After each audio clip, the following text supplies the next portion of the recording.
السلام عليكم ومرحبا بكم أعزائي المشاهدين على قناتكم سالم سيزاد في فيديو جديد ومعلومات قيمة وحصرية بعد بحث طويل في موضوع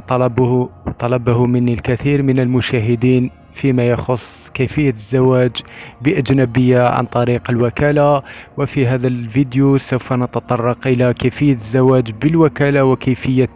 تكليف محامي في مكانك للتوقيع على عقد الزواج والزواج في بلد الشخص الأجنبي بدون الذهاب إليه. وفي هذا الموضوع يوجد طريقتان. الطريقة الأولى هي الزواج في الجزائر التي لا أنصح بها بتكليف محامي ينوب عن زوجتك الأجنبية، لأنه يوجد الكثير من العراقيل وسوف يدخلونك في متاهات البيروقراطية والمحسوبية والوساطة. إذا كان لديك نفوذ قوي في السلطة أو كنت تعرف شخصا ذو نفوذ كبير في السلطة ويمكنه أن يقوم بهذا الإجراء أو يساعدك في هذا الإجراء، فيمكنك العقد في الجزائر عن طريق محامي بتوكيل محامي لزوجتك الأجنبية. ولكن لا أنصح به لأنك سوف تضيع الكثير من الوقت والكثير من المجهود، وفي الأخير ربما لن تتمكن من العقد. إذن أنصحك بتكليف محامي في بلد الزوجة الأجنبية، أي في بلدها الأجنبي تقوم بتكليف محامي الذي يقوم بتعويضك في عقد الزواج ويقوم بالتوقيع في مكانك عند موعد عقد الزواج في البلد الأجنبي بينك وبين المرأة الأجنبية، ولست بحاجة إلى الذهاب إليها أو إلى الذهاب إلى البلد الأجنبي للعقد الزواج مع الأجنبية، بل يقوم ذلك المحامي الذي وكلته أنت في بلدك بتوقيع في مكانك وعقد الزواج مع زوجتك الأجنبية. وسوف نتطرق إلى كل المراحل وسوف نشرحها بالتفصيل الممل للكل. في هذا الفيديو سوف أعطي مثال بالفتاة المكسيكية أو بالزواج، كيفية الزواج المرأة المكسيكية عن طريق الوكالة، ولكن الإجراءات تنطبق على كل جنسيات العالم وكل البلدان الأجنبية، فنفس الشيء في الإجراءات. إذن أول شيء تفعله هو الطلب من زوجتك المستقبلية أن تقوم بإرسال لك 4 أشياء، وهي أولا نسخة طبق الأصل لجواز سفرها،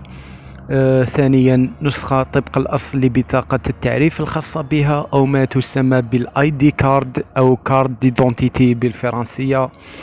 ثالثا تقوم بإرسال لك نسخة طبق الأصل لبطاقة التعريف الخاصة بالمحامي الذي سوف تقوم بتوكيله، ورابعا تقوم أيضا بإرسال لك نسخة طبق الأصل للبطاقة المهنية الخاصة بالمحامي والتي تثبت أنه معتمد من طرف الحكومة ومعتمد لمزاولة مهنة المحاماة.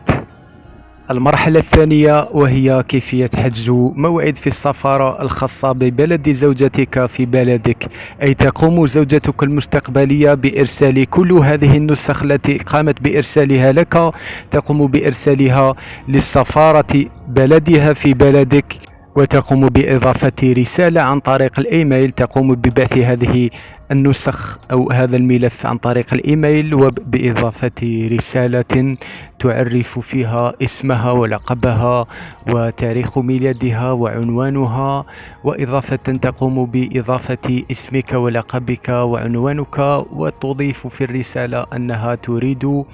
الزواج منك عن طريق الوكالة بتوكيل محامي في بلدها، وتقوم أنت أيضا بإرسال كل تلك النسخ أيضا عن طريق الإيميل للسفارة، وإضافة رسالة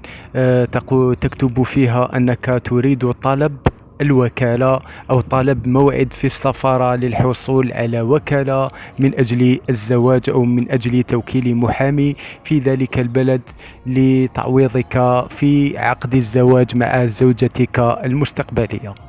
وبعد يوم أو يومان تقوم السفارة بالرد عليك عن طريق الإيميل أو عن طريق رقم هاتفك بالاتصال عليك، وسوف يطلبون منك المجيء إلى السفارة بطبيعة الحال سوف تأخذ كل الملف الذي قمت بإرساله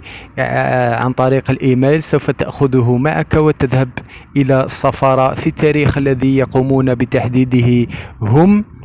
وعند الذهاب إليهم سوف تستقبلك تلك الموظفة تسألك لماذا أنت هنا، ماذا تريد.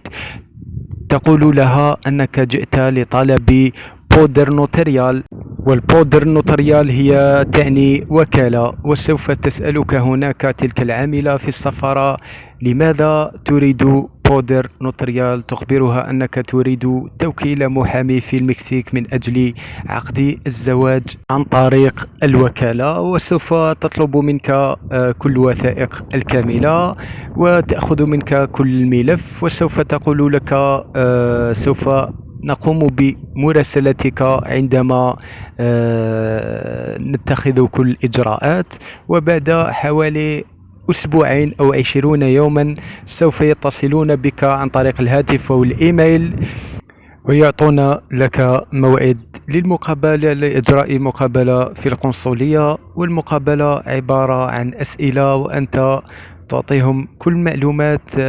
على سبيل المثال كيف تعرفت على زوجتك المستقبلية وما اسمها ومعلومات شخصية وكيف تعرفتم ولماذا تريدون الزواج. وبعد ذلك تقوم القنصلية بالموافقة على طلبك وإعطائك نسخة من الوكالة موقعة من طرف القنصل أو من طرف السفير. وبعد ذلك تأتي المرحلة الثالثة والأخيرة، وهي إرسال كل ملف عقد الزواج بالوكالة إلى المحامي في ذلك البلد الأجنبي، ويكون الملف عبارة عن تلك الوكالة التي أصدرتها لك القنصلية زائد الملف الذي قمت بإرساله القنصلية الذي يعتبر من نسخ طبق الأصل لجواز سفر وبطاقة التعريف الخاصة بك، وأيضا زائد تقوم باستخراج شهادة العزوبة وشهادة الميلاد الخاصة بك وتقوم بترجمتها إلى اللغة الأجنبية التي تكون في ذلك البلد. وبعد ذلك تقوم بجمع كل الملف وترسله عن طريق DHL أو عن طريق البريد إلى المحامي، وهناك يقوم المحامي بجمع ملفك زائد ملف زوجتك ويقوم باستدعاء زوجتك يوم الموعد عندما يأخذ موعد في مكتب الزواج سوف يقوم باستدعاء زوجتك يوم الموعد ويقوم بعقد الزواج معها ويقوم بالتوقيع في مكانك، ويستخرج له أو يعطون لهم أو لزوجتك والمحامي نسخة من عقد الزواج، وتكون في هذا الوقت قد انتهت كل الإجراءات ومبروك عليكم وبالتوفيق. وهي إجراء سهل جدا بالمقارنة بالزواج في أي بلد آخر.